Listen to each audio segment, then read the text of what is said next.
At this point in our engine reassembly, we have the crankcase assembled with a good used crankshaft and new crank bearings and seal, and we have the transmission assembled. It got a pair of shifter pawls and a used shaft and a bearing and seal. So now we're going to make them together temporarily, because there's a chain that runs between the engine and the input shaft of the transmission. This is the input shaft. The input shaft and the output shaft actually go one inside the other. So we're going to make these together to check the tension on the chain that runs between the two. Now, the way the chain is adjusted is the number of gaskets that go between the transmission and the engine can be varied, and according to the manual you need at least one, because the transmission contains oil and we want to seal this, but we should not need any more than 4. If we need more than 4, then that's an indication that the sprocket that goes on here and the sprocket that will go on here and chain are worn and need to be replaced. What the manual says is to count the number of gaskets that were removed and reassemble the engine to the transmission using the same number of gaskets and check the tension. So what we have here are the old gaskets, and I count 3. I imagine those are the original gaskets that have been in there since 1963, maybe. Anyway, those are the old gaskets. We have some new gaskets here. And actually, when you buy an engine gasket set for this engine, it comes with one of these gaskets. So these gaskets, if you need more than one, and you probably will, you'll have to buy them separately. Anyway, these were bought from the place in the UK that I usually get all my values parts from. So we're going to assemble the crankcase to the transmission. We have 4 studs here that hold the 2 pieces together. We have 4 nuts, 4 washers, and 3 gaskets. So I'm going to go ahead and put these together, and you may have noticed when I was showing these that the old gasket looks like that, and the new gasket looks like that. There is part of this gasket here that we will cut off after everything's said and done here, because that bridges across where the float bowl of the carburetor sits, and it's not required once the engine is assembled. But anyway, we'll just leave that on for now. And I'm not going to use any sealer as we test fit this. After we determine whether or not there's anything that needs to be required as far as chain and sprockets go, I'll separate these, apply some sealing compound, and reassemble these for good. Okay, so we'll just put the gaskets on these 3 studs. Put them on the right way. Now, besides the 3 studs that hold the engine and transmission together, because the alignment of the transmission to the engine is pretty critical, and you don't want anything to move, they use dowel pins to locate the 2 together.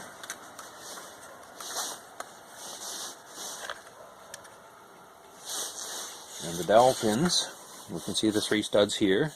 There's a hole for the 4th stud here, and there's a dowel here and a dowel here. The dowel is just a plain pin that's a tight fit in one half of the assembly and a fairly snug fit in the other assembly, so that when the 2 pieces go together there's very little movement between them. Okay, so the gaskets are on the engine. I'm going to slide the transmission in place here.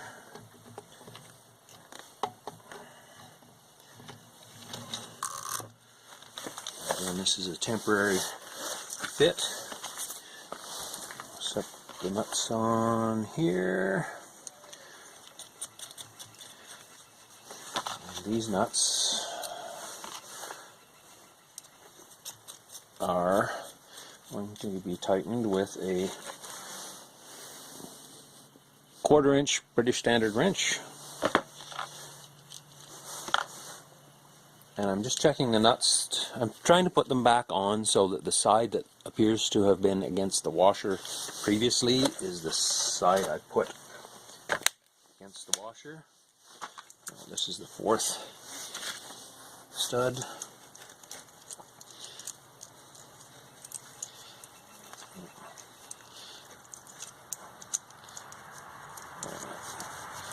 Wants to go on that one. Okay, so we've got 3 gaskets between the transmission and the engine. So I'll just tighten these nuts down evenly. And then there's one other thing here we're going to use that I didn't mention yet.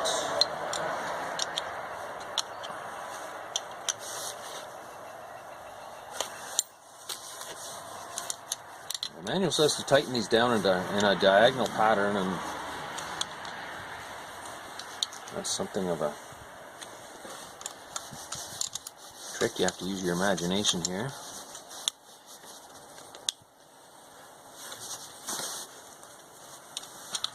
And one of these nuts will have to be removed later. This one here is the one that all the wires go underneath to ground.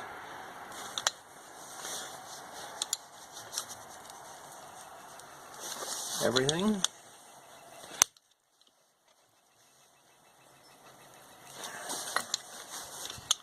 Just make sure they're all tight, about the same amount.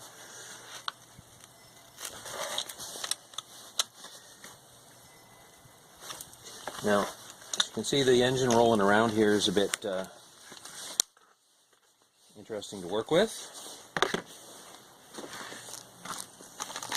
So what I have here, you can see it there, I've made up a fairly crude stand. I've used it before, just to set the engine in so it's not rolling around on the work surface here.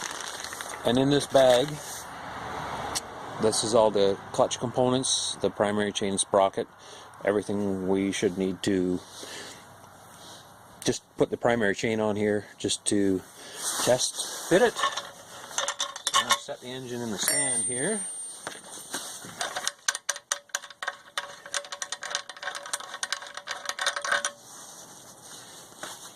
And if I was to make another one of these stands, I'd make it a little higher so that I can do this. See, the shifter is on the transmission in the position that it's pretty much in the Penguin, and there isn't quite enough clearance between the shift lever and the work surface when this is mounted in the stand. So I'll set the motor in the stand and just set it up on a couple of boards to give us enough clearance. So the front bolt to hold the engine in the stand is just a regular bolt. I've trimmed one side off of for clearance, and the rear mount uses a stud. I've just used a piece of ball-threaded rod. I've got a slot for a screwdriver in one end. It has to slide through the hole in the transmission to go in. So we'll just mount this in this stand.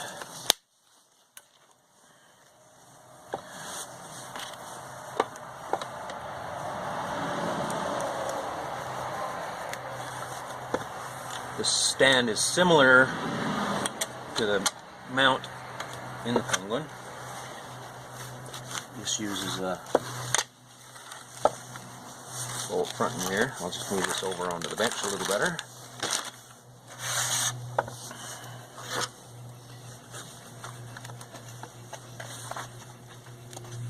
Actually, that shift lever is going to be right in the way, so I'm just going to remove it. There. It was loose anyway, so. And this wants to go in, so the rear mount is in first. Rear mount in. in the stand. I haven't put the bolt in it yet. Okay, so there's the front bolt in, just loosely to hold the engine from rattling around.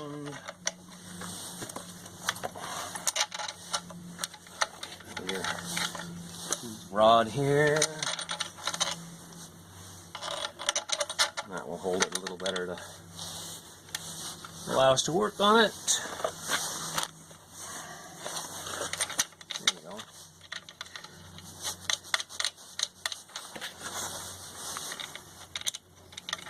Just put these in finger tight so that if I pick the engine up, the stand doesn't separate from it. Okay, so there's the engine in the stand and with the shift lever removed. And you may have noticed this is my little web of elastic bands to keep the connecting rod from hitting on the crankcase and damaging anything. Okay, so now we need to, we'll put the shift lever out of the way. We're done with that wrench. So what we need out of this bag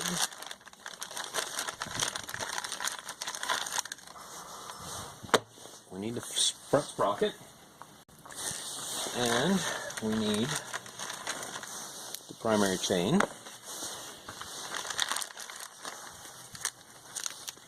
We're going to need the rollers that go between the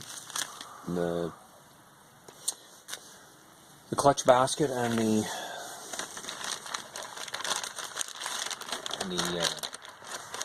piece that it sits on. So that's where the clutch basket sits on. That's a fan spacer we don't need at the moment. And we can take this apart. So we only need the clutch basket. And we'll keep we only need the clutch basket. We need put this on the shaft, put this on the shaft, put the rollers between the two, put the sprocket on, and put the chain on between this sprocket and the sprocket here. Let me set these back in this bag. And just set them out of the way.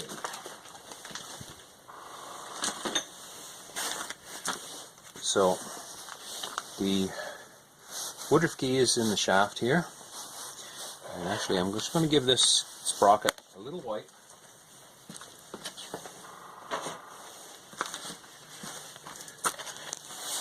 We will be putting it in the new seal. I'm just going to give it a wipe here, make sure it's clean. Make sure the whole sprocket's clean here. And then I'm just going to put a little bit of oil where the seal is going to touch that. Just a little bit of motor oil.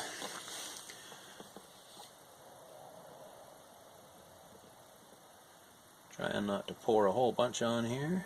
Only need a drop or two. Lots.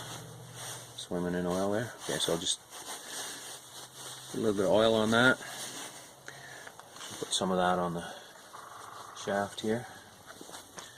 So I'll just go ahead and slide that on. There's a little bit of oil on the surface here where the seal will contact it. And that should go on only in one way because of the woodruff key. Okay, so that sprocket is in place. Take the oil away.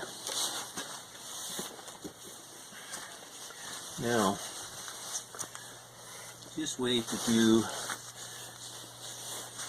put the clutch basket on and then put the rollers in is to have it slightly tilted. I'm going to just try shimming up our stand here.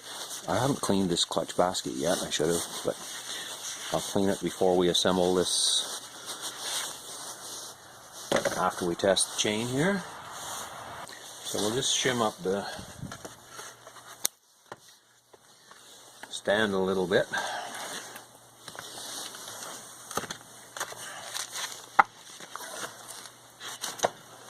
There, so that will lean back a little bit, and I'll bring it where we can see a little better view of it. How's that? That's not great. There. Okay. So, this piece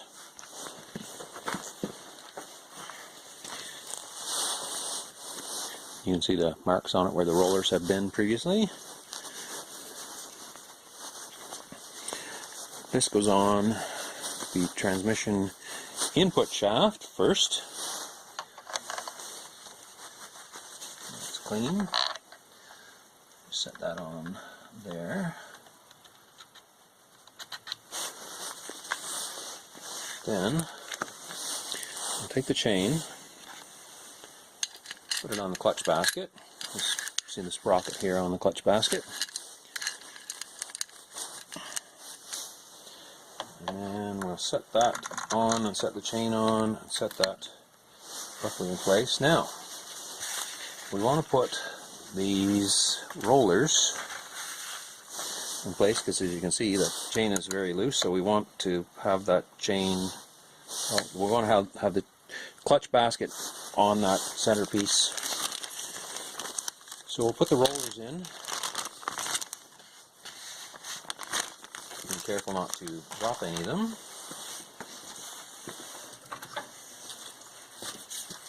I'm just going to put my magnetic dish here underneath, just in case I do drop one. And these rollers are cylindrical, so they'll have to go in so that they roll the right way. Just put them in here. It's going to take a few minutes.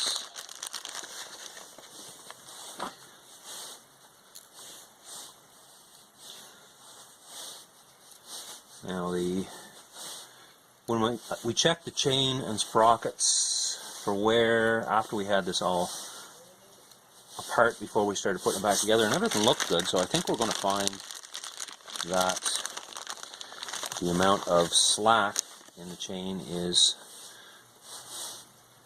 reasonably close to what they say in the manual, which is 1/4 of an inch. And I've got that. I dropped that roller in the wrong way, so now I'm going to flip it up there, flip it around one way and flip it around the other. There we go. That one went in the wrong way too.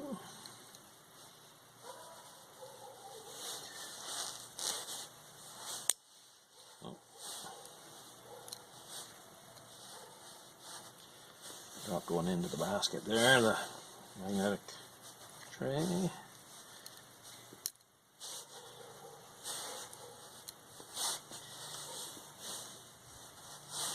Getting there.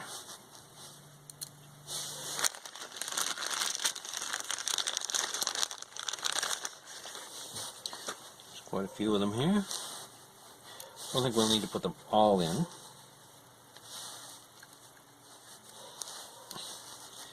We should put them all in the right way, anyway.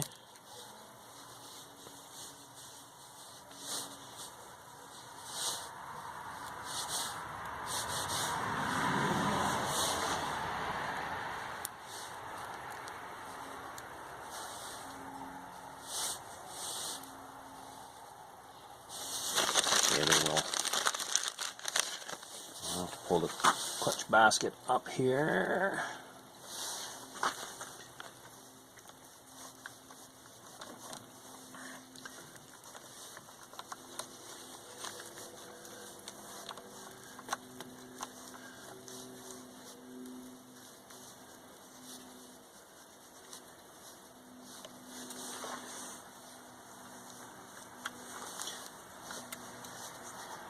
There we go. Just roll the basket around until the basket's centered on the hub here.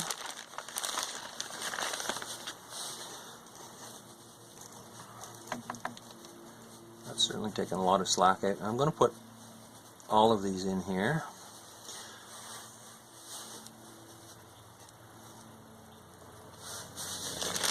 what the manual says to do is to put this together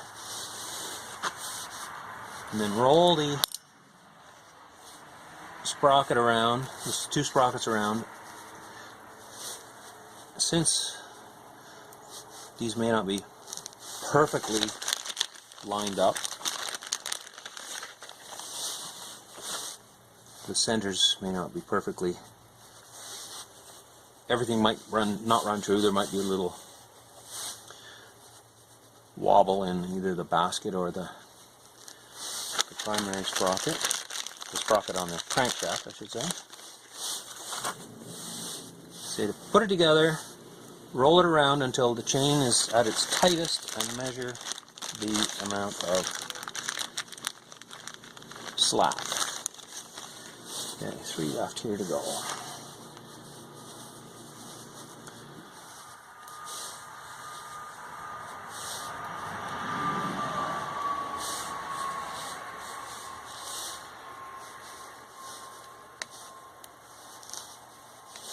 Okay, so I'm just going to put the camera down here so we can see what I've put in place here. Okay, so there the rollers are in position.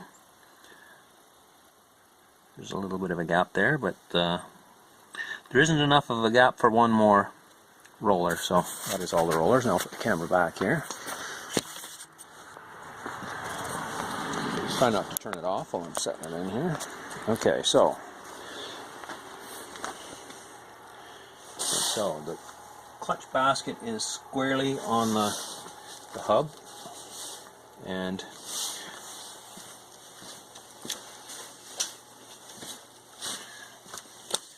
the tape measure, we'll just measure where we are and we'll just see if there's a 1/4 inch of play.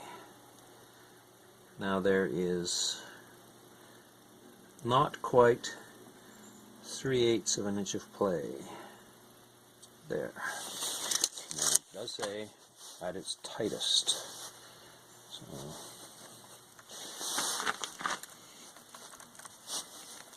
keep the clutch basket held firmly on the hub.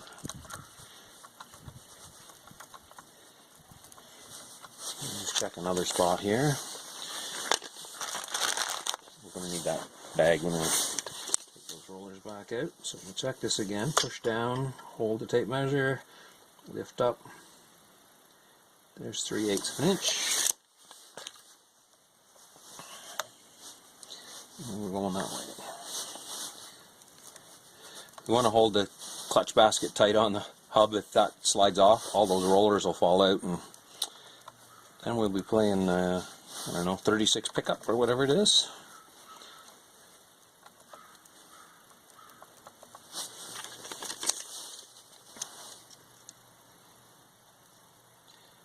Again, there's about 3/8 of an inch.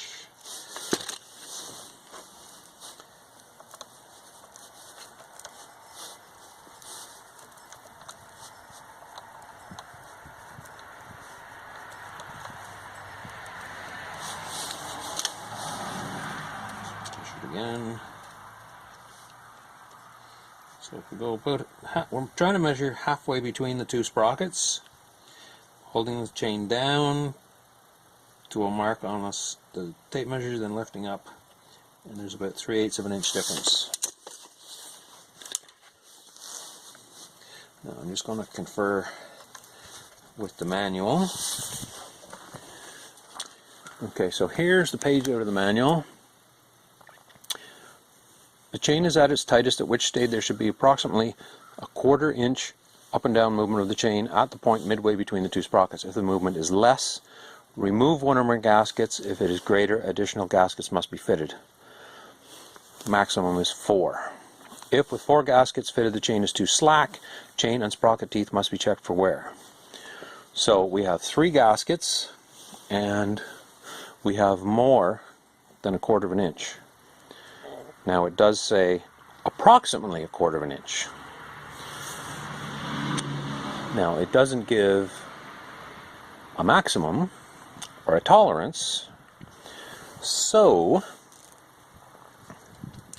I guess what we can do is we can try a 4th gasket and see if our tension is less. And if it's less, then we may want... The problem with there being no slack is that it will put stress on this bearing and all the bearings in the transmission. The chain will always be under load, which is not what we want. But we don't want it to slack either, or it'll slap the it'll be able to ride out too far on the sprockets, and it'll wear the sprockets rapidly. So I guess we're going to take it apart and try one more gasket.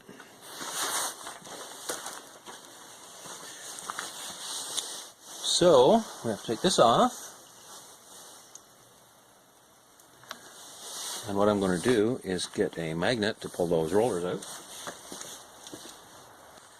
Okay, so I have a magnet here I'm going to pull these rollers out with, and just for now, safekeeping, and put them in the bag.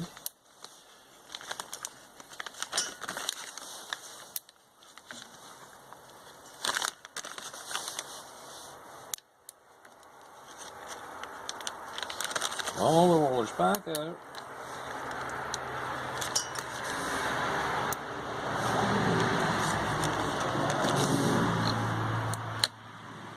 So the rollers are out. Seal the bag and put this just out of the way for now.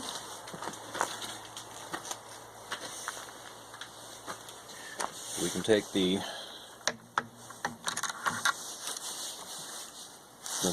clutch basket and chain off.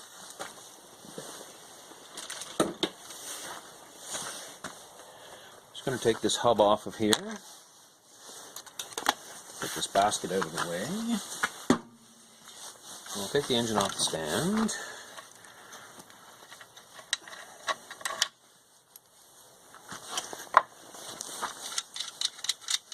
Separate the engine or transmission and put one more gasket in place.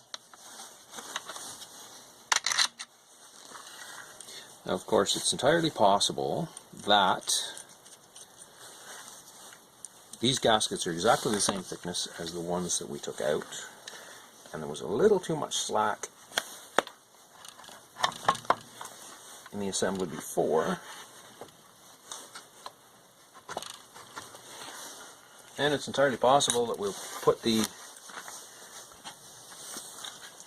fourth gasket in and find out that we don't have enough slack, so we'll have to take it back out. But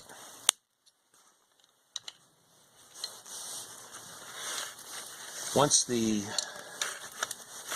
inner chain case is on, then it's a lot more involved to take this back apart to adjust this, so now is the time to do this.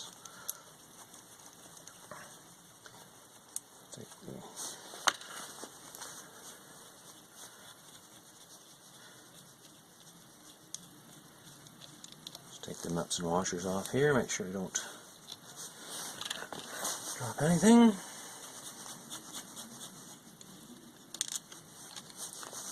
Every time I say drop something, I drop something. Okay,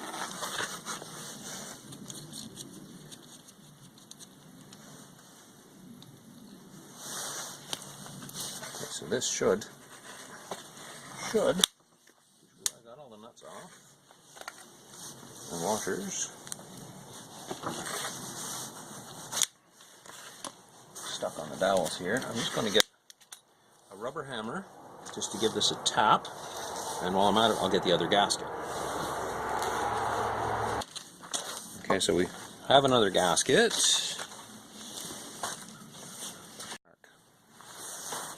My rubber hammer isn't anywhere close, so we're going to use a block of wood.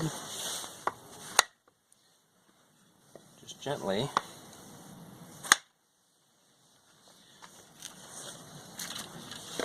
separate the engine, transmission, there we go.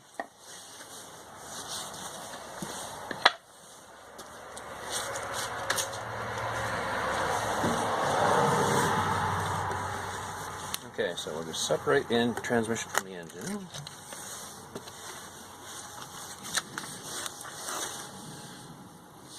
Put the other gasket in place.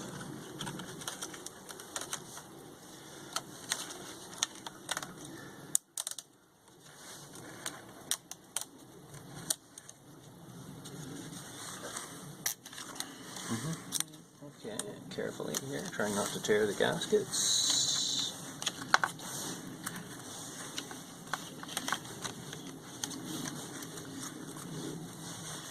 Okay, so that's 4 gaskets in place.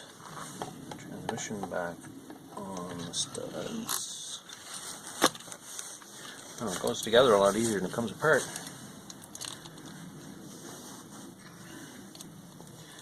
That's back on the studs. Put the washers, of course, underneath them.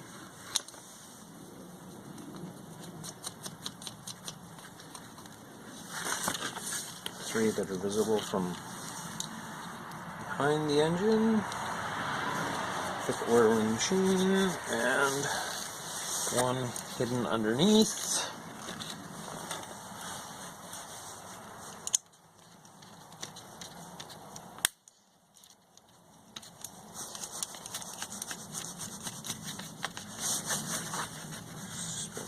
And there, okay. Back to the 1/4 inch British Standard wrench.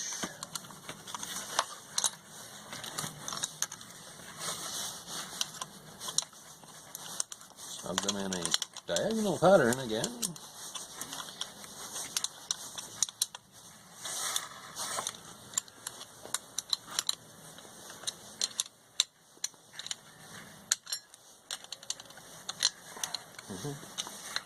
And then we'll put this back on the stand. Lay it over so we can put the bearings in.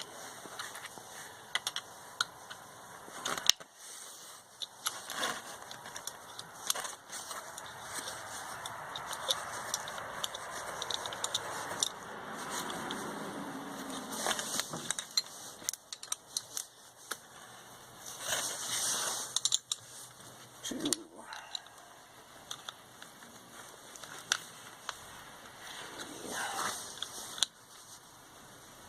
4. Okay, I think those are as tight as we have them before.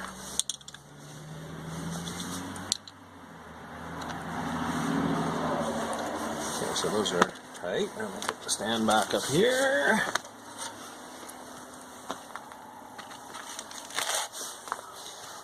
And rear first, front.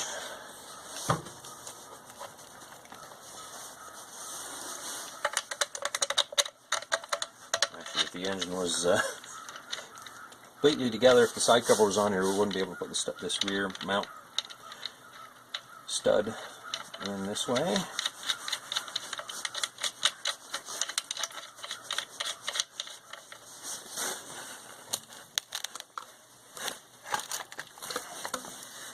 Bolt in here.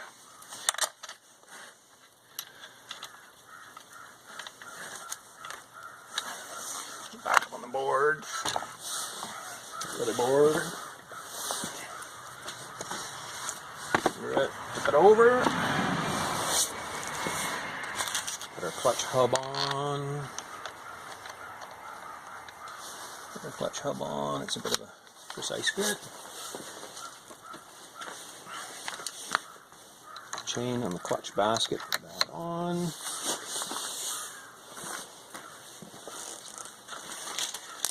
And put the rollers back in. I think what I'll do is I'll just pause the camera. I'll make you watch me put these rollers all back in again.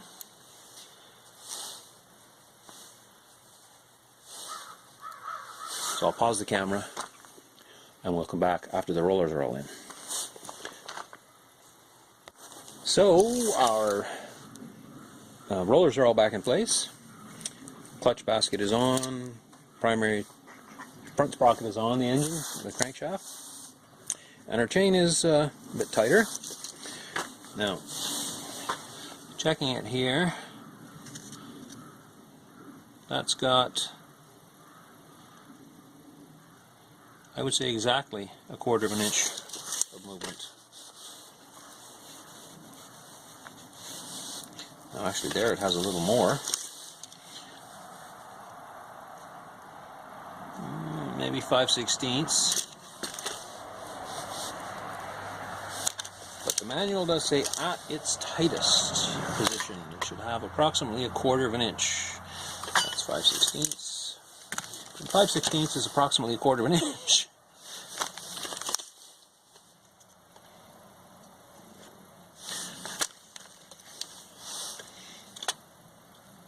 Just checking it in a few places there. Said it should.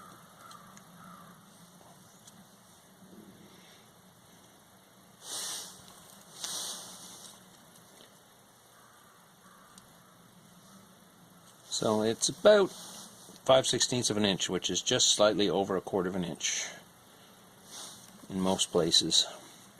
So I would say we have our correct number of gaskets. So once again, we have to take this apart. So I'll take the clutch basket off, take the rollers out first, take the clutch basket and chain off. I'll take the front sprocket here off just because it's not secure. Take the nuts off the transmission mount studs, separate the transmission, put a smear of sealer on the face of the transmission.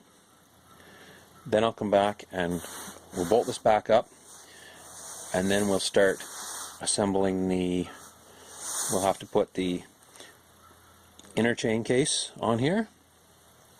Then we'll have to install the primary chain again, and then we can completely install the clutch, and then we'll be ready for the outer chain case.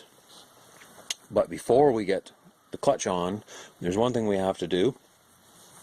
The nut that holds the output sprocket in place, that has not been tightened. When we took this apart, we loosened it with an impact wrench and a socket when the shaft was not in the sprocket. Now that we have the input shaft, my socket won't fit, so I have a deep socket coming so that we can hold the sprocket and tighten the nut that holds the sprocket in place.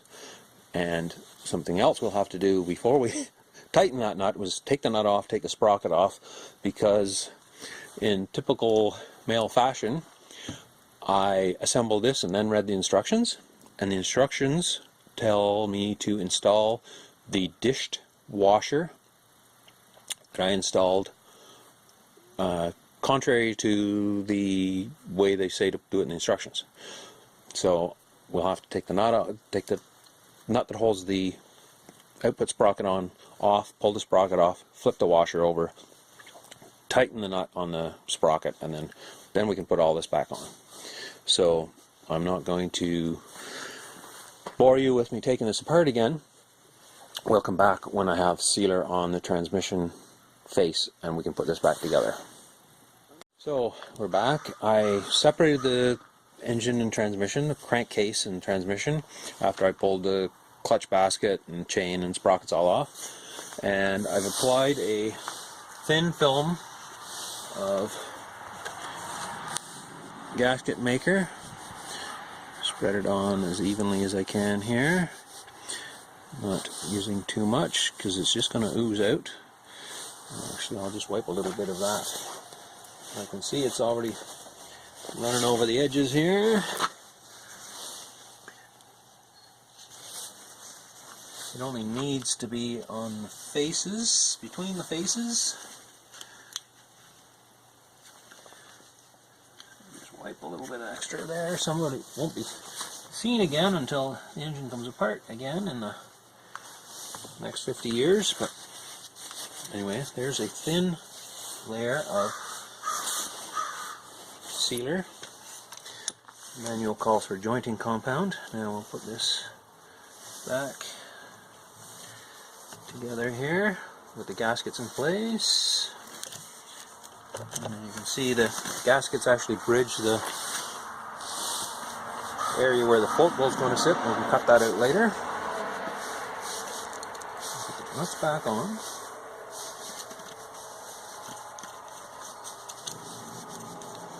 Four of them with flat washers. I'm trying to put them on the way they were originally.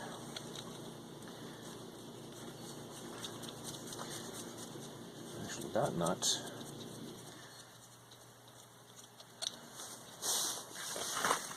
I think we'll put it in another position. It's a little bit burred. Ideally, we would replace it. I'm just going to put it down here where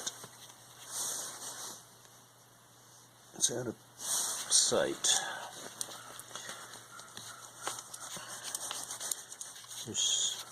The wrench still fits on it fine and it tightens fine. It's just it looks like a wrench may have slipped on it and burred it a little. Okay, so and again, these are to be tightened in a diagonal pattern. Just get them so they're a little better than hand tight here.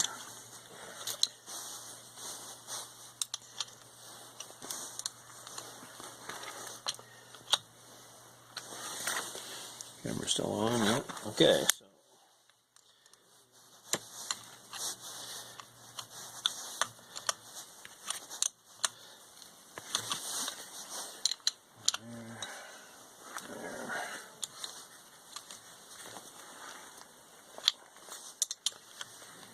there.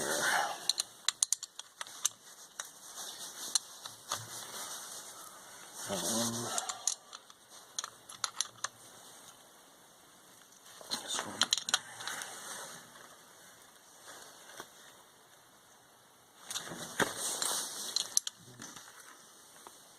4.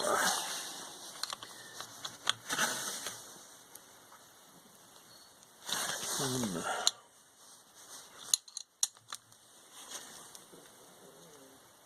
2.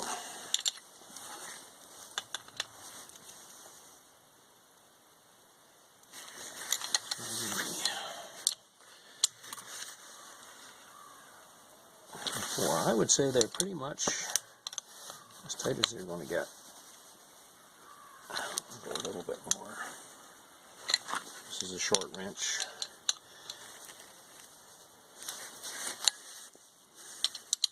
And I'm not right at the end of it to tighten them. Okay, so those are all tight. A little bit of sealer oozing out.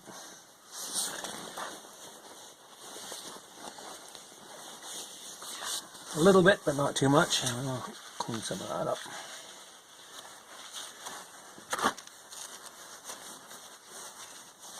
It's running down the case. It's not doing any good.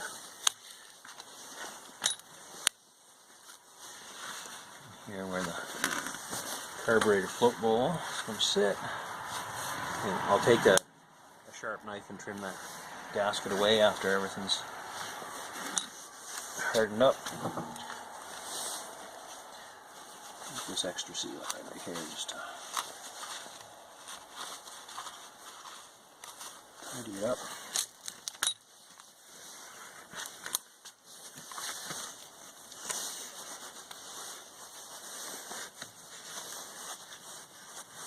Okay, so here, let's see. So here we have one transmission stud. This is the hidden one. This is the front of the engine, the transmission here. So there's one stud.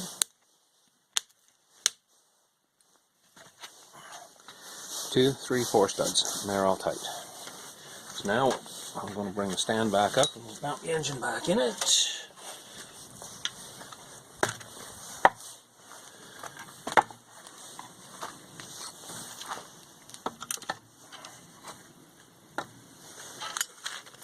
Just to make it easier to work on.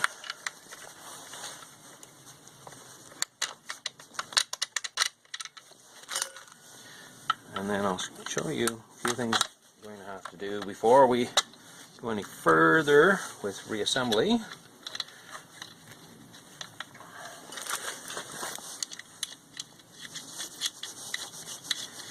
Get this here.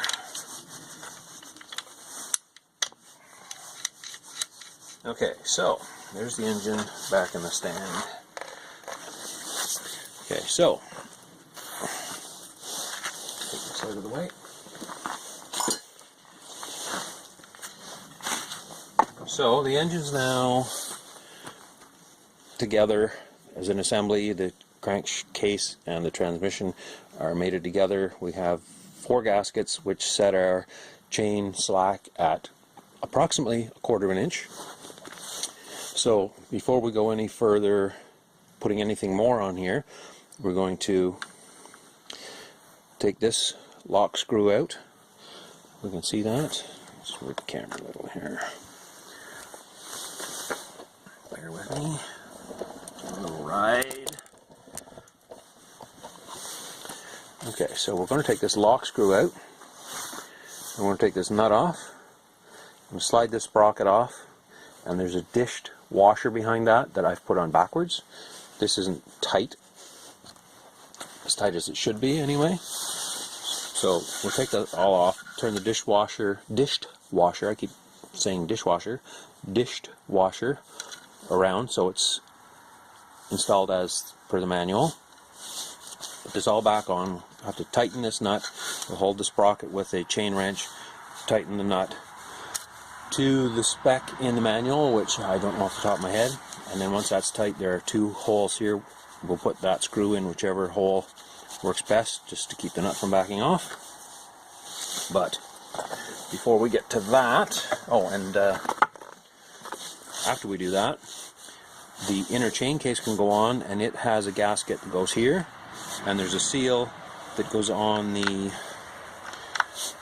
this surface here where the the transmission output shaft is. The transmission output shaft, which is what this sprocket is on, comes to here, and then the input shaft is in the center of it. So we still have that nut to remove, sprocket, flip the washer over. Also,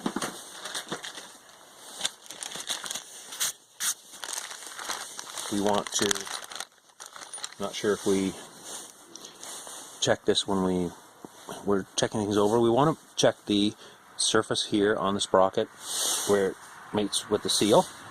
We want to make sure it's not pitted or worn deeply so that oil can leak.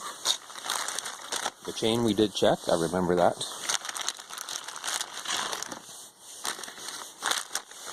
The hub is in there, we'll clean that. And the clutch assembly, we want to clean the clutch basket. It's got some oily gunk in there we want to take out, clean that up. We want to clean this brass disc. We want to clean all of these plates where they've got old pieces of cork stuck to them.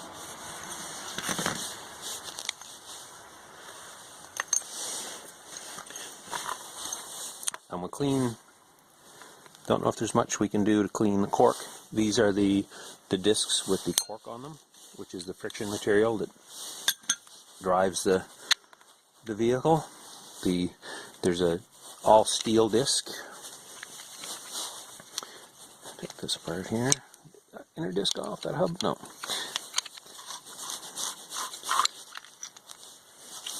We want to clean this up. There will be a steel plate and then a steel plate with cork on it. So we want to clean all the steel plates and get the old cork off of them. Then I believe there is a spec in the book, I got that on the wrong side, where we stack them together and measure the thickness to make sure the cork isn't too worn.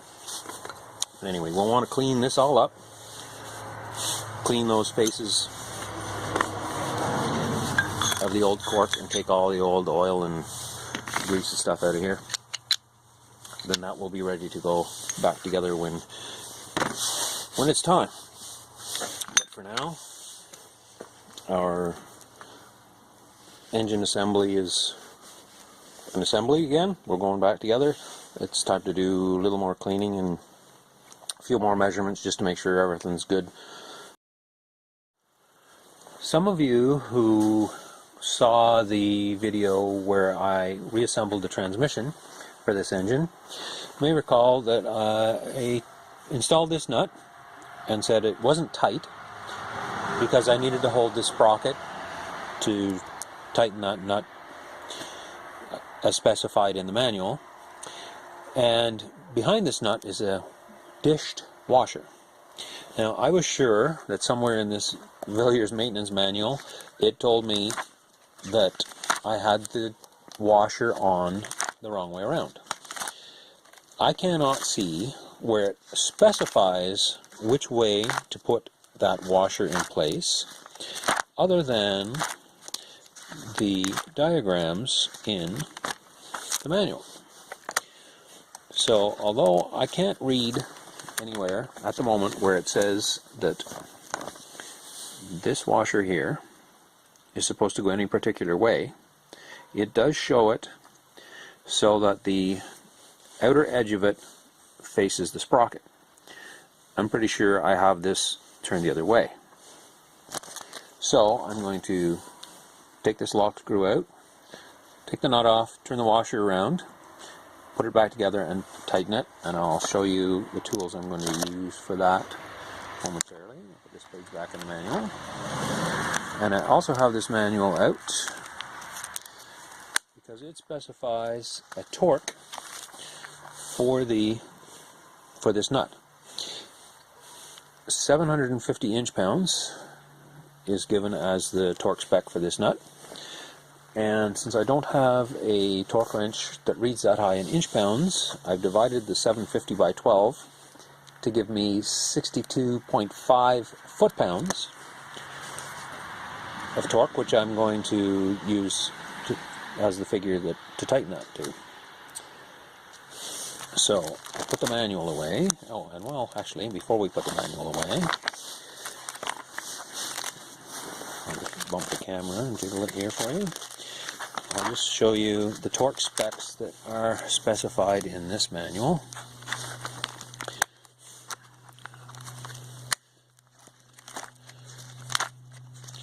I advise if anybody's going to do anything on these engines, get yourself some manuals. I have the maintenance manual and the parts manual, and they're very useful for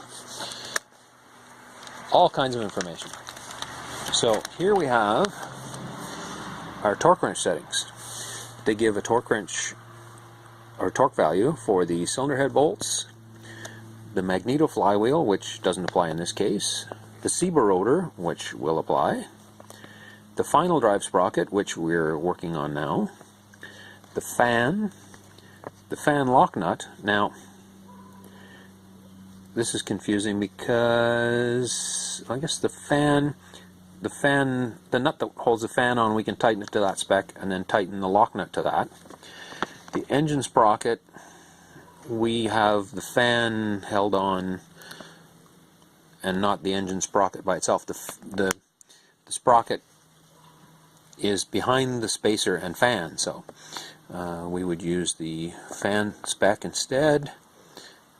The clutch center nut, spark plugs, and the SEBA stator Allen screws.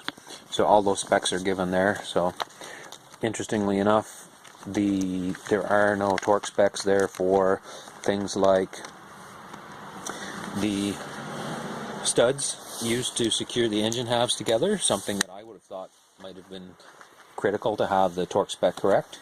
The spec for the nuts that hold the transmission in place, I didn't see one there. So torque specs for some stuff and not for everything. So I'll get this book out of the way,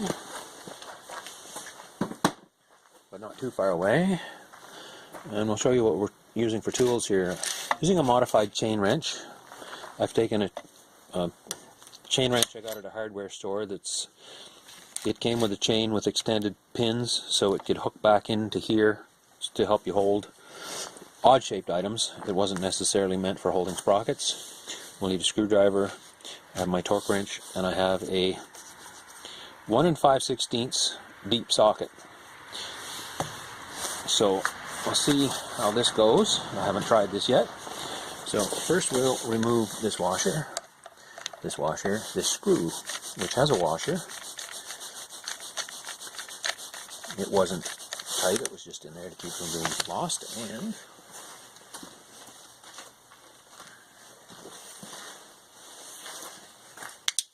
put it in my magnetic tray so it doesn't disappear. And this nut isn't finger tight.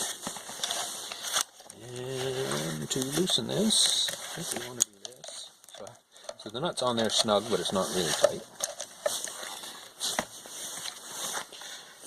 Just see how tight I did put it. So it wasn't tight. It wasn't very tight. Okay, so take the nut off. Yes, so the washer, the dished washer, maybe you can see it. It's not flat. Let's see if the camera will focus on it here. So it's kind of shaped like a bowl or a plate, I guess. This is the outer edge, which is the way I'm holding it is higher than the inner edge. So this is the edge we want touching the sprocket, according to the pictures. So I did have it on backwards. So I'll put that washer on, put the nut back on.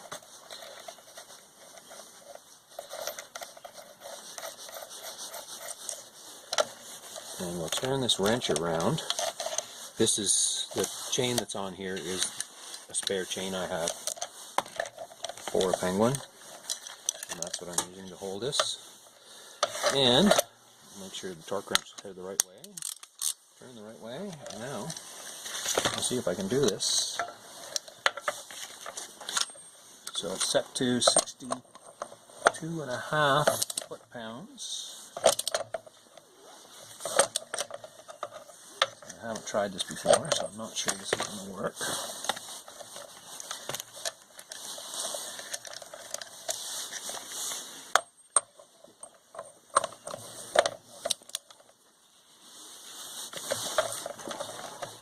There is a setup shown in the manual that I don't have.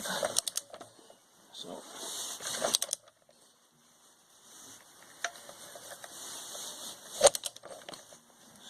come around. So I put the wrench right on the stand there. There we go. Okay, so that's torqued to the specification in the manual. Put the chain back off. So now what we want to do, you can see it there. So there are two, I'll take the camera out here and show you. Okay, there are two holes in the sprocket for the lock screw. So it will only go in one. That one there is the one we're going to use. So this screw should go in this hole.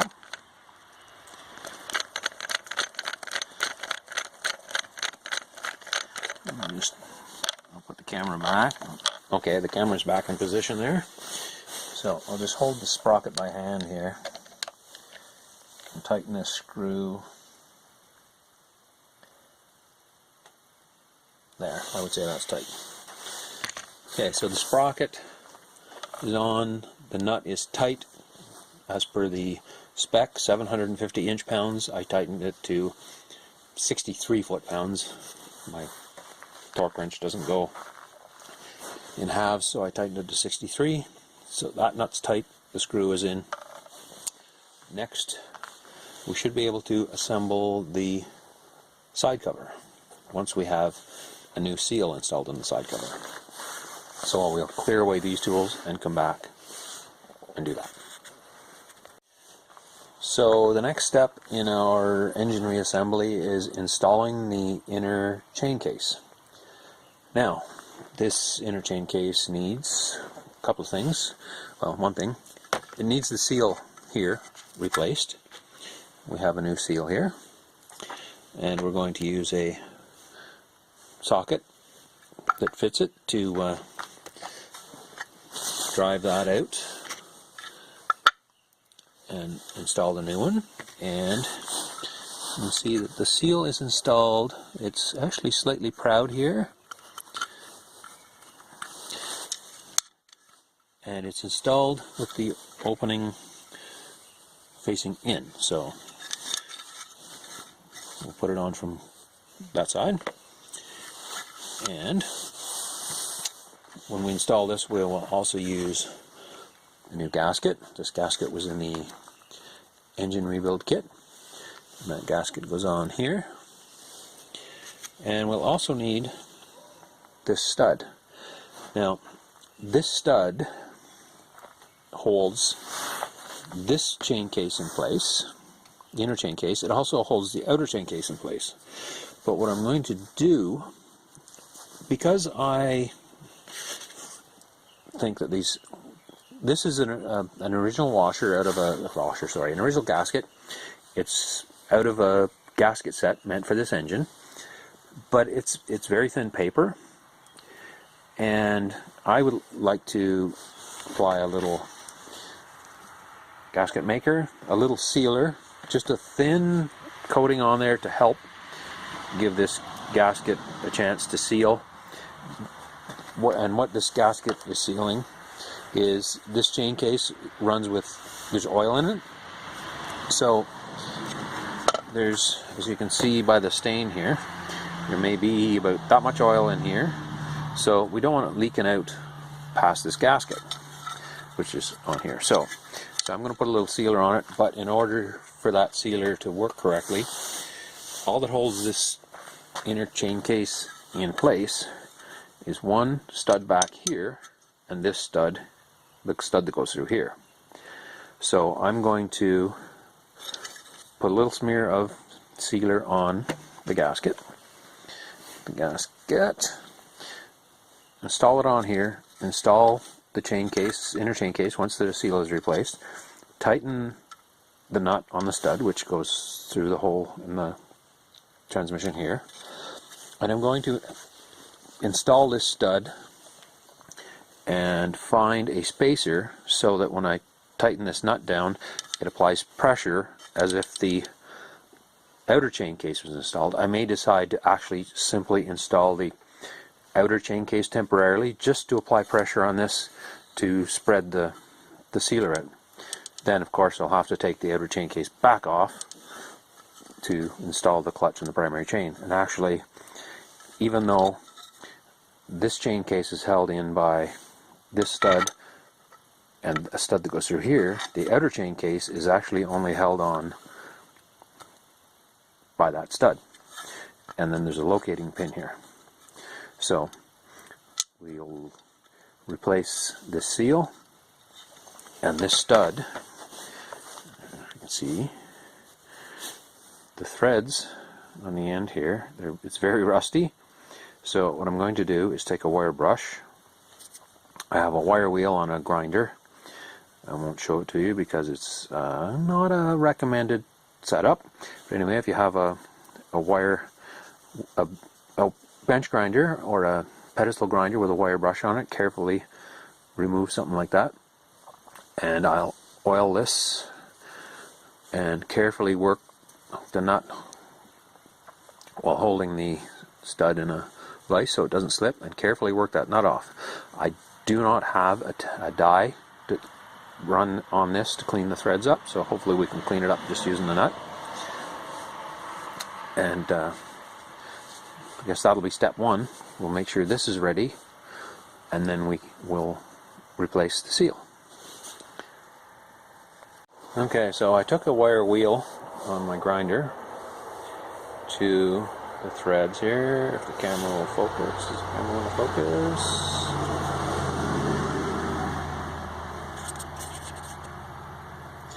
I need to focus here. No. Okay, so I took a wire wheel to the threads here, and actually they cleaned up pretty good. So I'm just going to put a little penetrating oil on it. Whatever your favorite penetrating oil is, you can use. And I'm just going to work this by hand.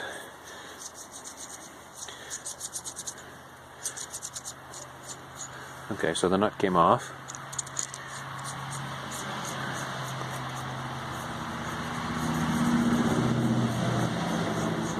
Now, this stud, if you notice,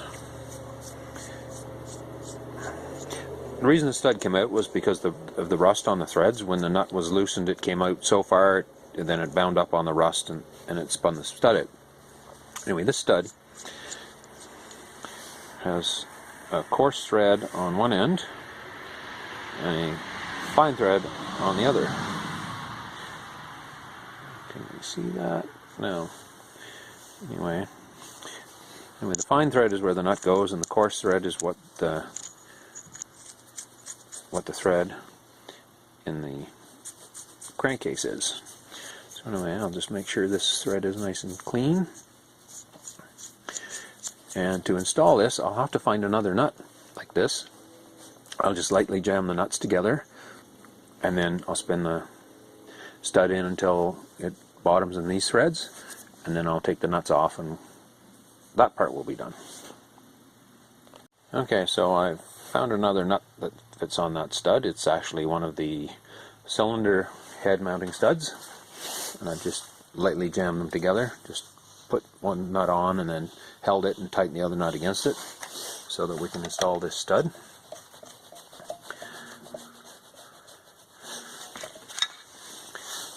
Just install it until it bottoms. There, that nut is actually spun. I tightened it using the nut closest to the crankcase, and the nut loosened when I got far enough, so I'll take that nut off. Now we can replace this seal. Okay, so penetrating oil away. Now I should support this. Actually, I'll just lay it gently on its face here. That nut we need. This nut can go back where I found it.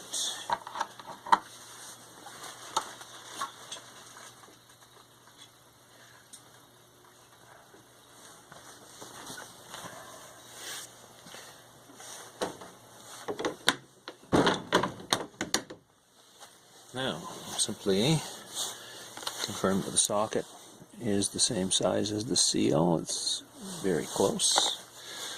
So I'm going to tap this seal out. Can you see what I'm doing? Not really.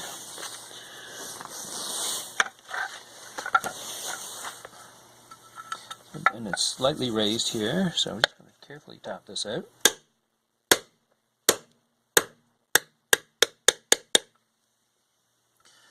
So the seal will fly in here.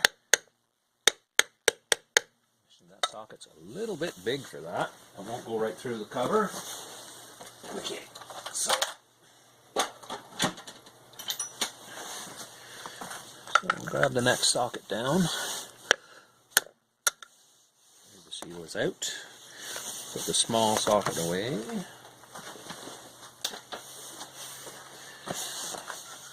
Clean that off. The old seal, which is as hard as a rock. Now, we want to install this seal nice and squarely.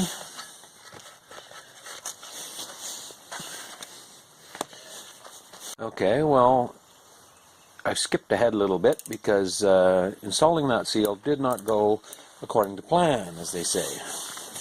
I had difficulty getting the seal to start squarely in the opening. It kept going sideways on me until I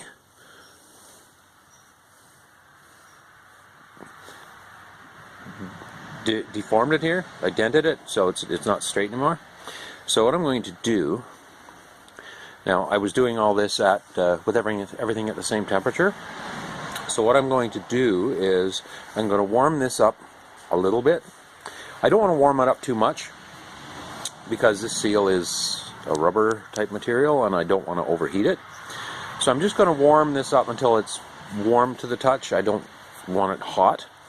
And I have a new seal sitting in the freezer. I'm actually going to chill it to below the air temperature, and then I will attempt replacing the chilled seal in the warmed side cover, or the warmed chain case.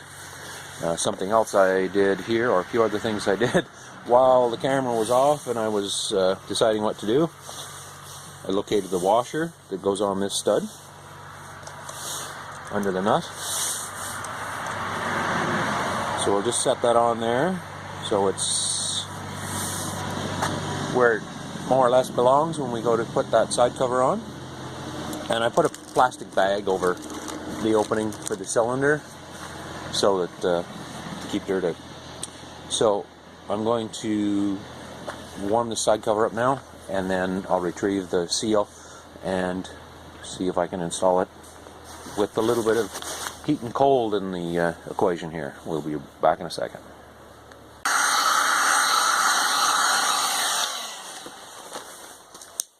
Okay, so that's the side cover warmed.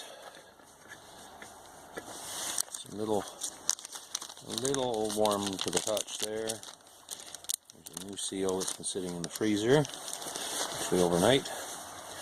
So I don't expect it to drop in. That would just be too handy, but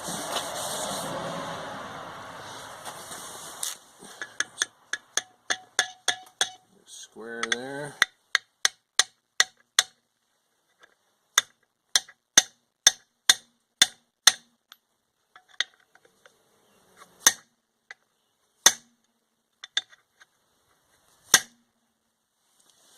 It still is resisting installation here.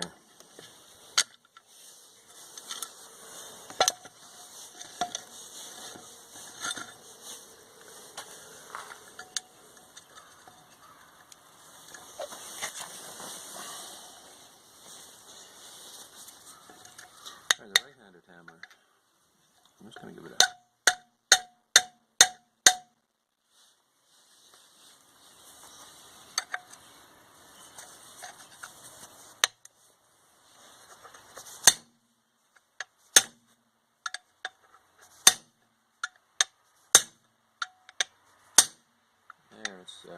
started. Right-handed hammer again.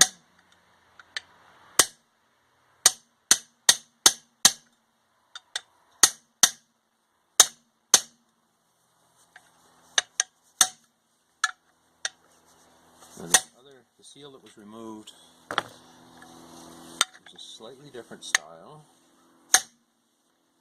and it was a little bit proud. It didn't sit flush.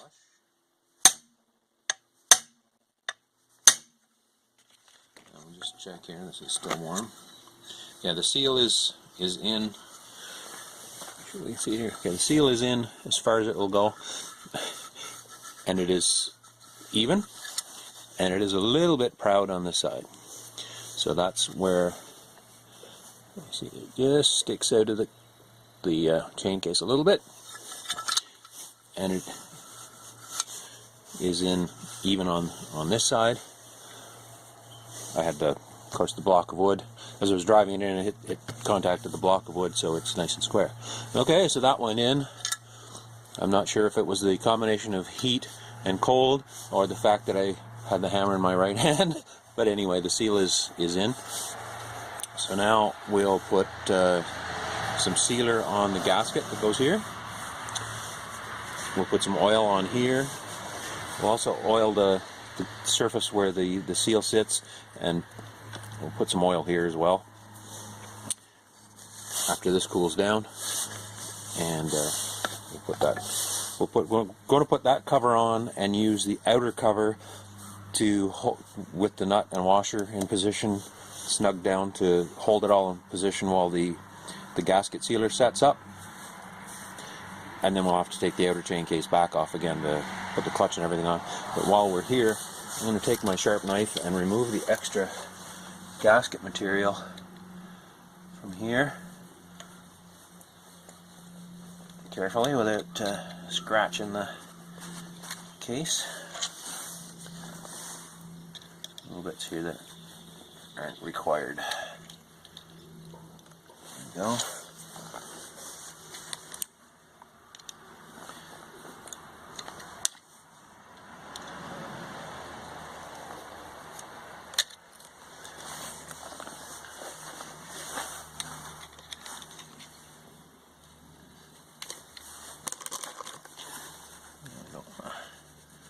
Scratch anything, or we don't want to tear the gasket out.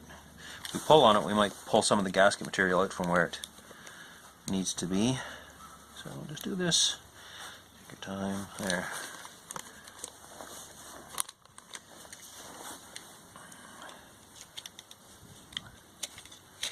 There. So that's that gasket material out of the way. Okay.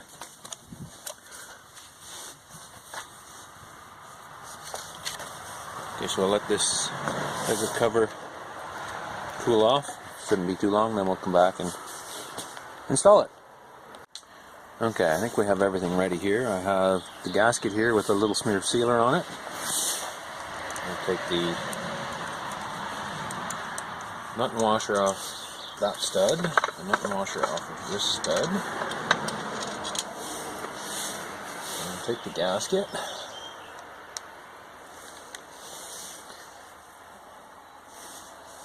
Place it on the inner chain case.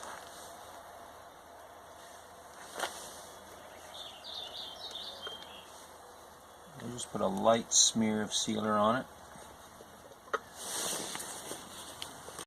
Now we'll just move it out of the way a little bit here. Now we're going to put a bit of oil on the surface on the transmission output shaft where that seal runs. A little bit of oil on the input shaft here too. And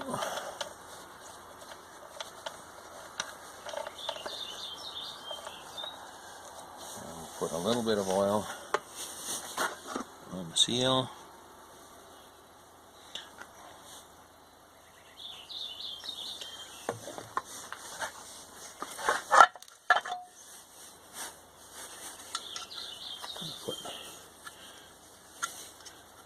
There's a little bit of oil on that seal.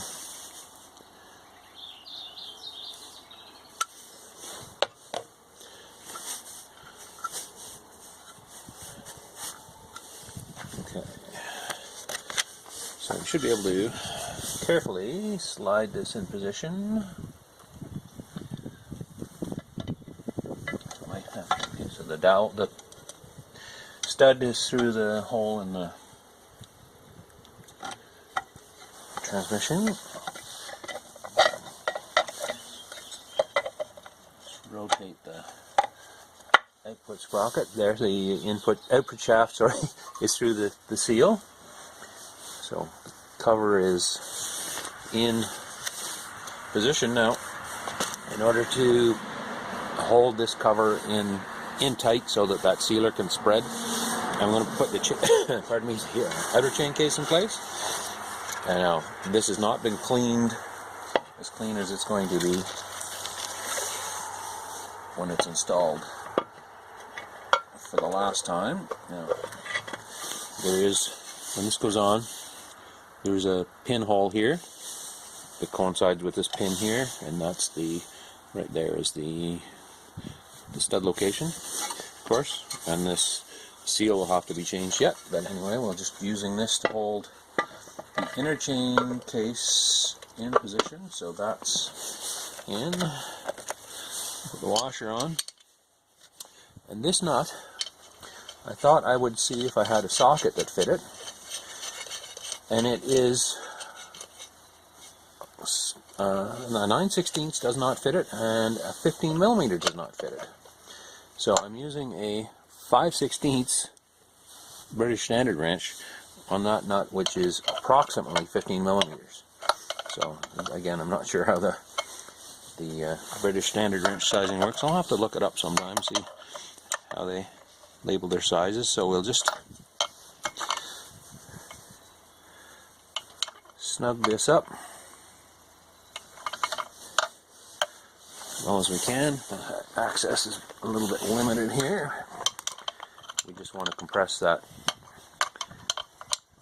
gasket a little bit so that the sealer can spread and fill in any little holes that may be there. So, okay, and of course the gasket doesn't come right out to the outer surfaces that I'm looking at from this angle. You can't see on the camera, but we'll let that sit and set up for a while. And I'm just going to set the stud and the nut and washer back on here. I'm not going to tighten it up back here. I'm just compressing the whole thing from the center out. So just put that nut and washer on there to hold it. And when we come back, I'll take this cover off. We'll put the clutch in primary chain and front sprocket in position. Back, a little bit of time has passed. The outer chain case has been holding the inner chain case tight against the crankcase, so the sealer should have been spread and had a little bit of time to set up. And I've collected the parts and the tools we're going to need for the next bit of assembly. But first we're going to remove the outer chain case here. Carefully remove this nut that I had snugged up, and I'll have to remove I won't have to remove that nut from the other stud that's holding the inner chain case on, and I'll just snug that finger tight. I'm going to take this off. We don't want to disturb the inner chain case. Okay, so that's the outer chain case off, the inner chain case in position still. I'll put the outer chain case out of the way.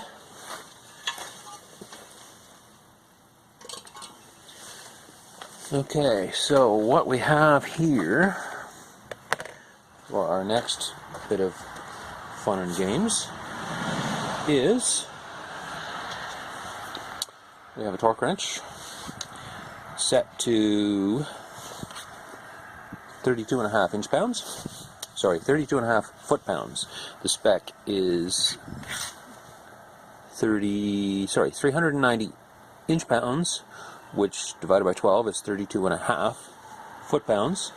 The center nut for the clutch, that's the torque spec given for that. So, and it just happens to be a 13/16 socket that will fit on that. And some of the other special tools, we have a wrench for holding the clutch basket here, part of the clutch the clutch hub, while we torque that nut that will be in the center here to 32.5 foot-pounds. We also have a special tool here with a part number on it for installing the nut. This nut, not this nut here. This is the adjuster for the clutch push rod. We'll take that off and use this tool to tighten this nut in place. Okay, so those are the tools. Also got the British Standard wrench still here. So we have the primary sprocket that goes on the crankshaft. We have the primary chain. We have the hub for the clutch. We have the clutch basket, and it's all nice and clean now. We have the spacer disc goes in there. We have the rollers to go between the hub and the clutch basket. There's 24 of them. The Villiers manual doesn't actually specify anywhere that I've noticed the number of those, but the Penguin parts list says there's supposed to be 24, and there are. We've got the center of the hub, and there's the outer hub with the springs, the washer that goes with that nut, center hub, as I said, the spacer that goes under that nut. We have the back plate for the discs. We have all the plain discs now cleaned up. Used a wire wheel to clean all the cork off of them. and we have all the discs with friction material on them. Now, I said previously that it didn't matter which order these discs went on in, except to some degree it does. This, of course, this disc has to go on first when we're assembling, and the next disc, since this is bare steel, the next plate will be one with cork on it, and one of these is worn just a little bit differently than the others. There it is. We can see there, on these, the cork is worn evenly from outside to inside. It's flat. But on this one, on this side of this one, the cork at the inside isn't worn as much as it is out here.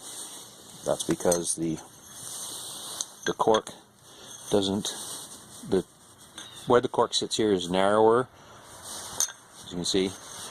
So that's the width the cork touches, so the cork only touches from there to there, so this part isn't worn. So this side will have to go against there when we put it back together. Now that's only important, of course, if you're reusing the old friction material discs. And while we're on the subject of these discs, to check them, the manual says to put them together and measure them, and they should be between 1/2 inch and 5/8 inch thick. Now, if we measure them, they are just over 1/2 inch. So, just make sure that the cork is all together. So these are worn, but they're not completely worn out. So yes, it is just over. It's about not quite a 1/16 of an inch over a 1/2 inch. So those we are going to reuse, and I'll just put that one on the inner plate the way it should be, and just put those there. And we also have the push rods for the clutch that we may install at this point. So I guess we can get at this. So first we will put the primary sprocket on.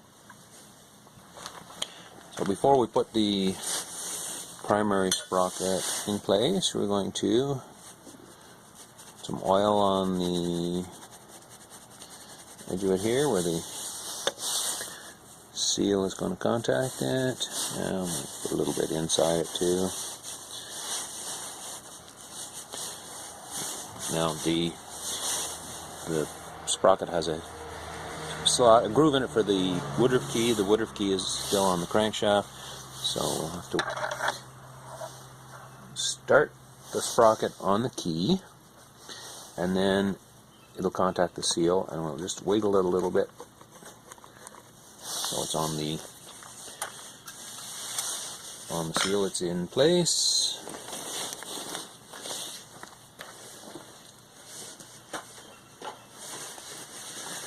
Now we are going to set the clutch center here in place. I'll just put a little oil on the inside of it. Now I also have some grease here I'll use for some of these components. Okay, so there's the clutch center in place, and I'm going to move our rollers out of position. Some of this stuff out of position that we're not going to use right away. Okay.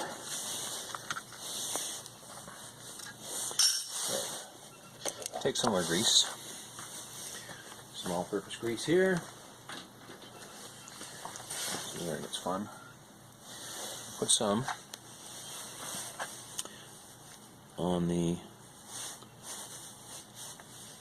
back side of the clutch basket, where the clutch rollers contact it.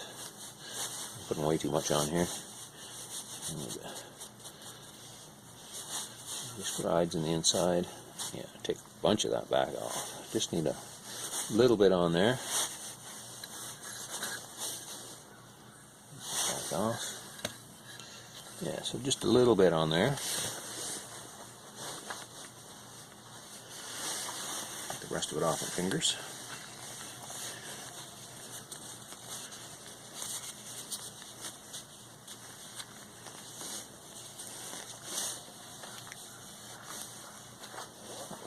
Okay, so primary chain here. Set it in place on the primary sprocket. And we'll set the clutch basket in the chain and over the shaft. And we can see the nut and washer I put on there. Cutting for space. Should have left that off, I guess.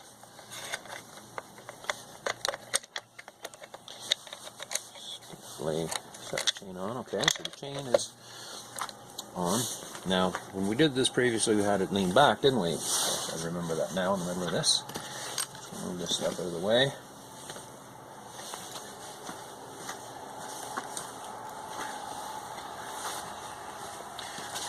Don't need the tape measure anymore.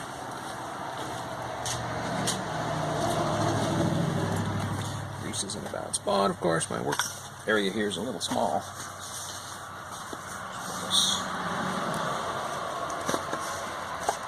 Underneath this so we can tilt this back again. I'm just going to move these two tools out of the way.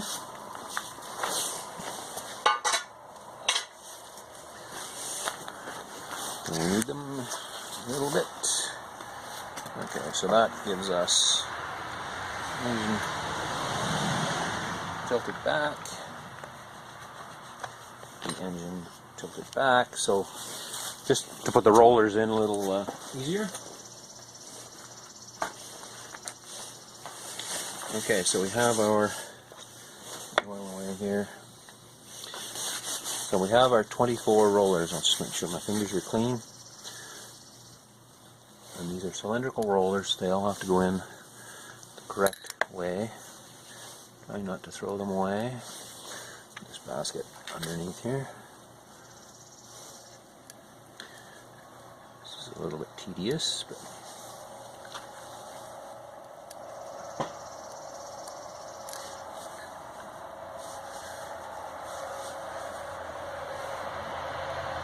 all in place.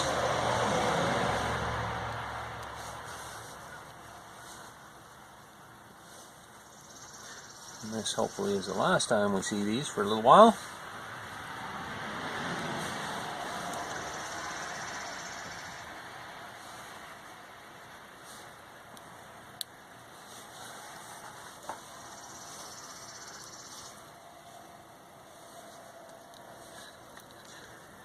And half of them go in on their side. A pair of tweezers might make this easier.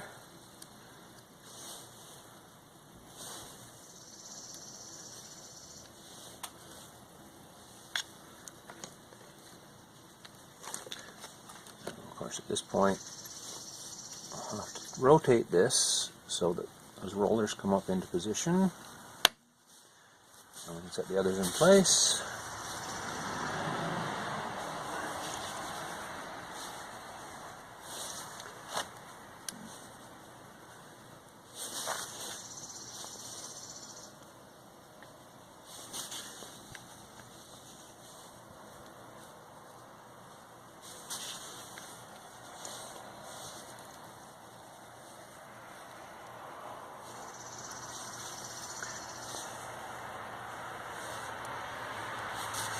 And the manual, the Villiers manual, I did not see in it where it specified the number of rollers we should have, but the parts list for the Penguin does say 24.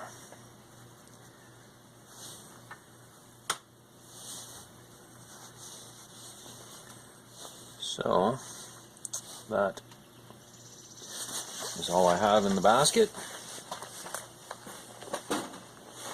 Tray, sorry. So we'll just check them out here. See the camera off the stand again. Okay, so there are the rollers in position. So now we'll put the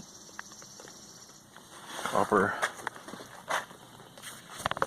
washer, disc, whatever it is, in place as I put the camera back on here in the stand here.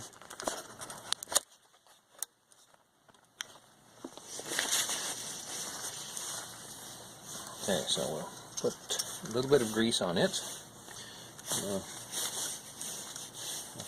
It looks very much like this is the surface that was against the rollers before, so we'll put it back against them, and we'll put a little smear of grease on each side. Whoop. It's got slippery all of a sudden for some reason. Luckily it didn't land on my dirt floor out here in my open air garage. Okay, so that's a little smear of grease on both sides of that. So that is in place. Now, we will take our inner clutch disc, a little bit of grease on it, set it in position. Of course it's got splines in it, so it has to go onto the splines. Then we'll set the inner clutch hub in position. I'm just going to put a little bit of grease on the splines here. This will get oil seeping into it because the chain case, when it's assembled, has oil in it, but it's not full of oil, so this will help keep it lubricated until the oil finds its way in. Now, this center hub has splines in it, but the splines only go in so deep, so we want to put the end with the splines in first, because of course the splines only stick out so far. So that can go on. Now, I'm going to take the springs out of the clutch center.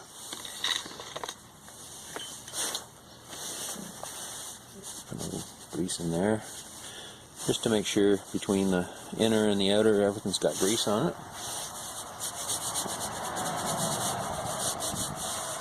And then I'm going to put some grease on the splines here where the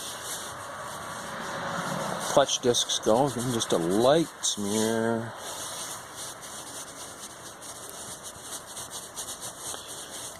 On everything. Try not to drop this.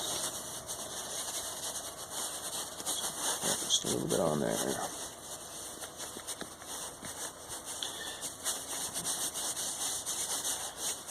Okay, so I'll just slide the outer hub over the inner hub. Okay, get the extra grease off of there. Okay, now we'll put the discs in place. So we're going to put the first disc with the friction material on it, and this is the disc that is, the cork is worn flat on one side and not quite flat on the other. So that we'll put on, and the tabs on the outside of this go in the slots in the basket. So we'll put a friction disc in. We'll set the friction discs apart. Then we'll put just a steel plate on, a plain steel plate, and it's got tabs that lock in with the inner basket. So those. Again, on the cork. Plain steel. And one of the plain steel ones I should have marked.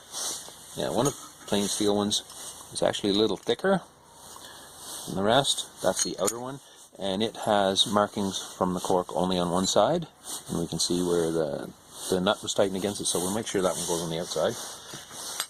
So, okay, where did we leave off? We left off with a steel one in, cork one, the steel one, cork one, and the thicker steel one with the side that has the slight pitting from the cork against the cork. Okay, now I'm going to put a little bit of grease on these springs. Put them all in place here.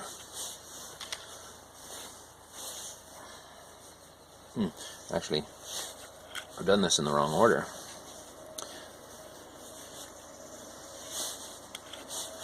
Can anybody guess why I've done it in the wrong order? I'll show you in a second when we get all these springs in.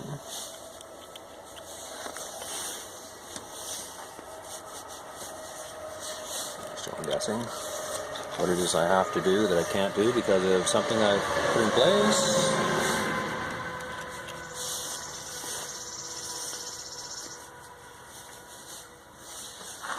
All the springs in. Answer coming to you very shortly.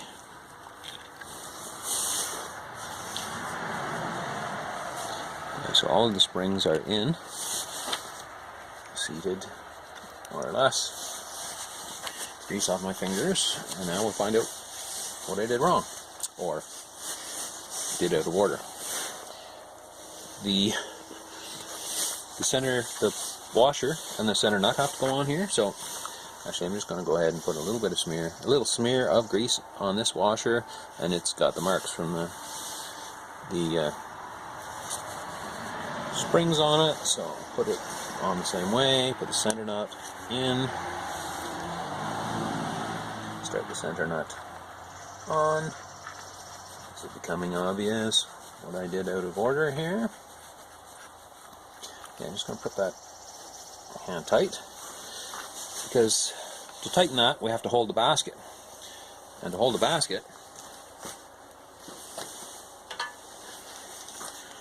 I have this special tool which holds the center, and I've put all the clutch discs in a way. So I'm just going to remove a couple of them so that I can get the tool in place here. Hold that. There we go. And we have the socket, and the torque wrench, and stuff going all over the place here on our work surface.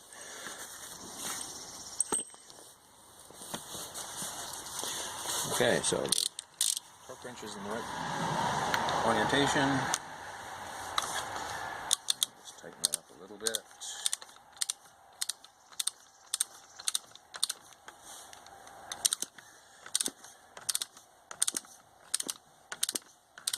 So what this is doing is compressing the springs, holding the center hub onto the input shaft of the transmission. Okay, and that's getting snugger, tighter. So I'll put it down here, put the wrench against our work surface and hold it in place as I put the torque wrench in. Slowly tighten here. So it clicks. Again, then it's clicked. And that's with the wrench set at 33 inch-pounds. Okay, so that's the clutch plate installed. Turning it over carefully so the connecting rod doesn't hit the crankcase. So that's in place. So we can dispose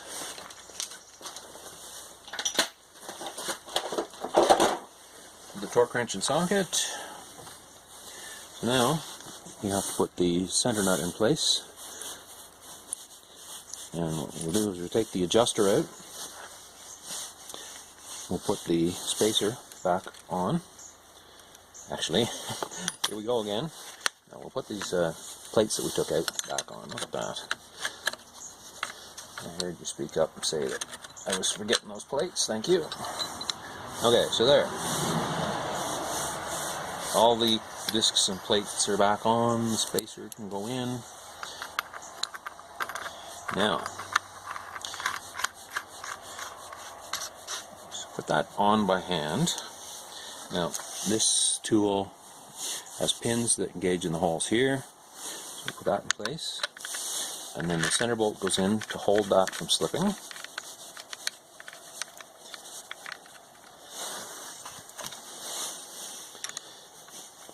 The right end of the wrench, the correct end of the wrench.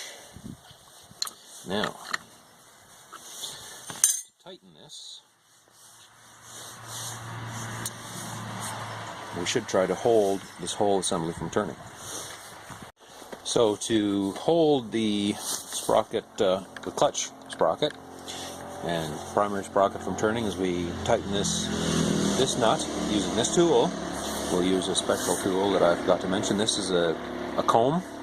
This is what they refer to it as, available from the part supplier.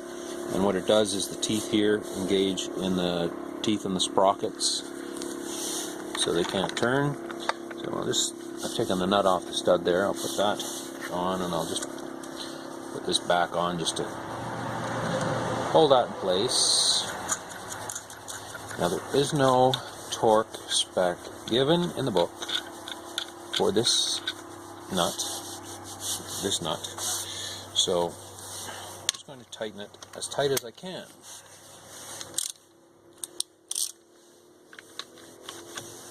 Just using the torque wrench because it was the closest thing.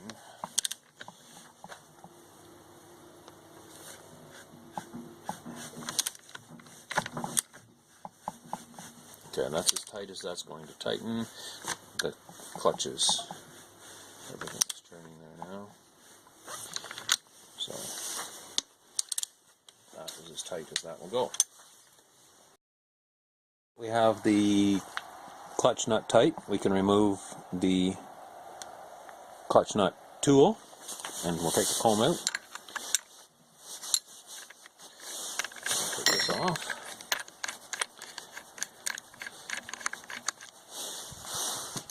Those two go together back in a bag in the toolbox for the next time. Take this off.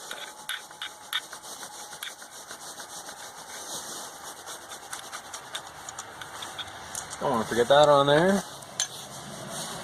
It would be very difficult to get it on there, actually. We'll put the outer chain case on. It would get in the way. Just set that nut on so it doesn't get lost.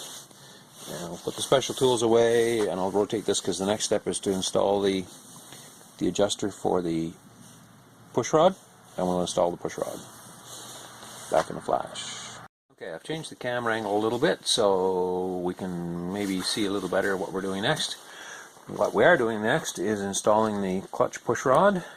It has 3 pieces to it, and the 3 pieces are different lengths and different diameters, and the one of the largest diameter has a mark on it here, this little stain, which I believe is from the seal where it exits the chain, the transmission. So we're going to put that in from this side, the other 2 in from this side. And when we put that in, there's one dimension we want to check. This is the clutch bridge, they call it here, with the adjuster. And there's the push rod protruding from the case, and we should set the adjuster on this side here so that this push rod sticks out 5/16 of an inch. So that's what we're going to do.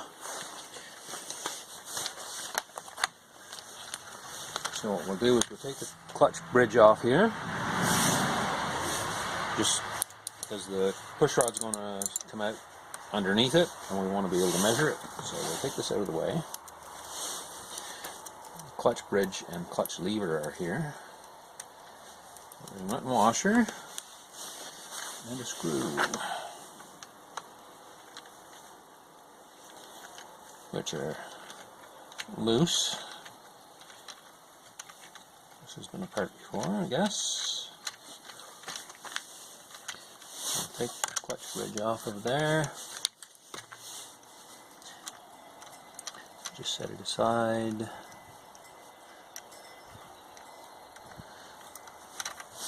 There's the clutch bridge with this is another adjuster, which I'll just explain when I put this back on what that does. I'll take the clutch lever out. And what we'll do is we'll put a little oil on this push rod.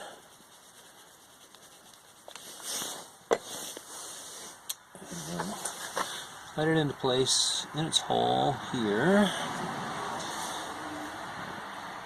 and Put it in at about 5/16 of an inch, then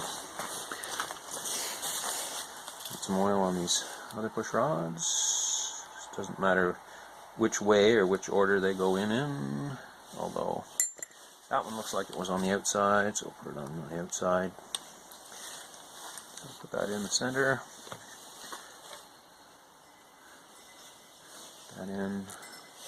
Try not to push the other part of the push rod out onto the bore. I'll just put a little bit of grease on the little button here, which makes contact with the push rod. And this is a lock nut, and the center part is the adjuster. I'll just start that in by hand. Get some of this stuff out of the way here. Grease we're done with. Actually, no, we're not done with the grease. We'll leave it the other side. Get ahead of myself here.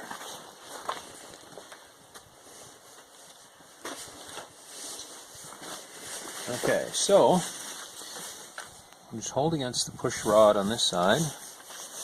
Pull the screwdriver back together. Back the lock nut off here. And I should have something to measure the distance here.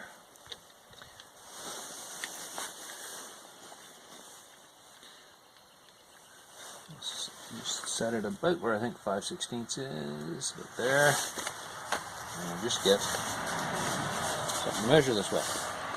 Now, we'll want to measure the amount this push rod, you can see it here, is protruding from the transmission case. The spec in the manual is 5/16 of an inch. Now, only thing I have really handy is my tape measure, and it's a little bulky to get in where I want to do the measurement. So I've cut a strip of paperboard here as a gauge, and cut it at 5/16 of an inch. So I'll just check the gauge against the side of the transmission case, and I would say that is very close. So close I'm not going to move it.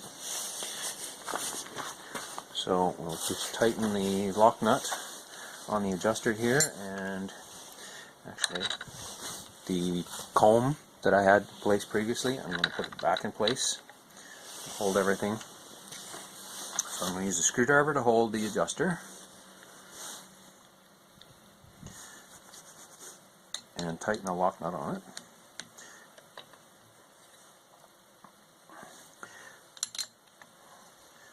Just make sure that's tight. Okay, so the adjuster is in place. The push rod is set in position, so it protrudes 5/16 of an inch. Put this washer and nut back on, because we're not going to need them until our outer chain case is cleaned and ready to install, and we actually have a broken screw to remove from it too. But what we can do is put our clutch bridge back on, and I'll just move things around a little bit here. Can you see what we're doing there? Yes, okay. So the push rod, we just set the depth, the amount of protrusion on is here, and I measured against this flat face behind it. So now we can put our clutch bridge back on, and we might as well put a little grease on it. Just clean this a little better while we're here. Okay, so our clutch lever, this is the lever that works the clutch. This is the end that the cable hooks into. This little recess here is where the adjuster actually goes in, that I'm going to show you, and that pivots, the lever pivots on that, and this here is the area where it pushes on the push rod. So when we put it in, I'm just going to coat all these surfaces with a little bit of grease.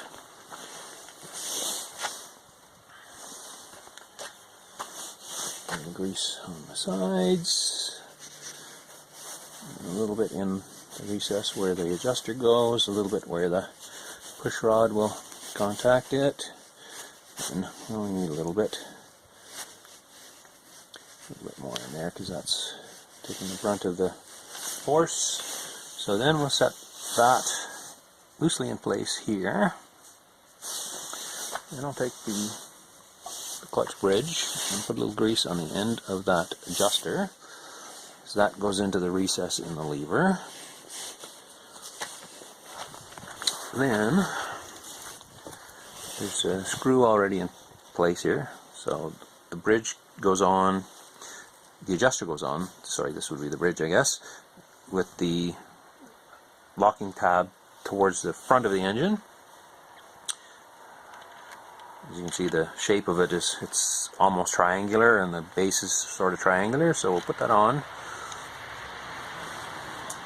And we'll just start the screw in.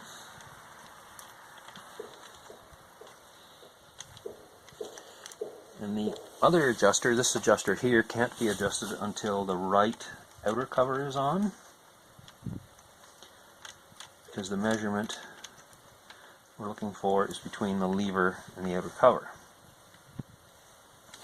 So that's screw in,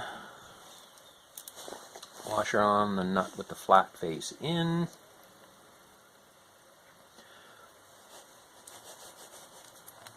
Just going to get a 9mm wrench for that. Okay, so I have a 9mm wrench for that nut. Not yet. Using our screwdriver bit that fits the screw well here. I'll just make sure that screw is tight. Again, the 9mm just happens to fit that. It's a little loose, so we're not going to go overboard tightening that. We'll just make sure it's tight. Feels tight. Okay, so the rod is in place. It can't fall out while we're doing other work on it. And you can see the lever actually hasn't got a whole lot of movement to it, but as we loosen this, gives it more. Again, we can't set the adjustment on this adjuster for this amount of play, to determine this amount of play, until the cover is on here. So I'm just going to turn that adjuster in and hold that arm in place. And that is all we can do. Now with the clutch on this engine, we've gone about as far as we can with engine assembly for a short period. We can clean the outer chain case, put the new seal in it. We can't really install it yet, because if we do, it's going to interfere with installing the cylinder. So 2 of the cylinder nuts are right there. Putting that outer chain case cover on would make them harder to get to. So we're going to clean the side cover up, this outer chain case cover, and we're going to take that broken screw out of there. And we also have some other work to do on what's here. This rotor needs to be cleaned. Clean as much of the rust off of it as we can, and the dirt, so it's ready to go back on. And the stator, it's pretty rusty. We're going to have to clean as much of the rust out of that as we can, and clean the gunk out of here, and get these brushes removed, get the brush holders straightened up. There's one here that's bent out of shape a little bit, and we'll have to get some new brushes and get this cleaned up. And there's a seal. One of the crankshaft seals is actually in the stator, and when this is assembled back onto this side of the engine here, we're supposed to use sealing compound between this stator, the back of it here, and the snout on the engine, so that everything's air and oil tight. Anyway, so the engine itself, the engine sub-assembly, the engine assembly, the crankcase and transmission, we're going to not attach anything more to that until we get, well, first of all, the stator would go on. Then once it has brushes, we could put the rotor on and we could put the new points in the right hand side cover and put it on, and then the cylinder will have to go on with the new piston. We'll have to put a new piston in this engine, and the cylinder is going to have to be machined for that new piston. And once the cylinder and piston are in, then we can do things like set the timing if we have the right hand side cover with the points in it, etc. But for now, we've got a bunch of cleaning to do here until we progress much farther.